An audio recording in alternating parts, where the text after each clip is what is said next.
এটা কি kitchen room. Kitchen room? হ্যাঁ, ব্যাচেলরদের কিচেন রুম। দুবাই প্রবাসীদের রান্নাঘর। এখানে 20 জন লোক একসাথে কিচেনে ধোয়া হবে। এখানে একটা রুমে কয়জন থাকে? এখানে একটা রুমে 12 জন থাকে, 14 জন থাকে। কই দেখেন না। ওই যে আসেন রুম দেখবেন আপনি, এখানে রুম। এখানে আবার নামাজের জন্য নামাজের স্থান। আপনার রুম কোনটা? আমার রুম হচ্ছে আপনার রুমে চলুন। আমার রুম হচ্ছে এই সামান।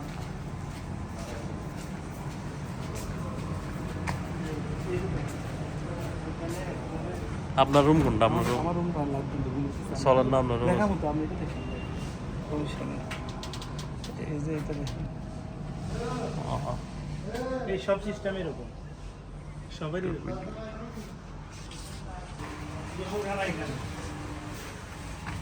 গোসলখানা কই?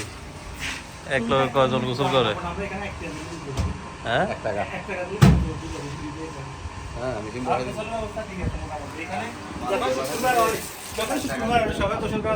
মেশিন কার? এগুলো একটা কোম্পানি দিয়েছে, বসেছে।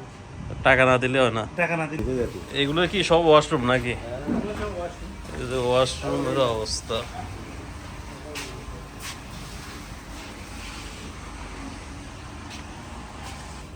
এটা হইল প্রবাসীদের অবস্থা।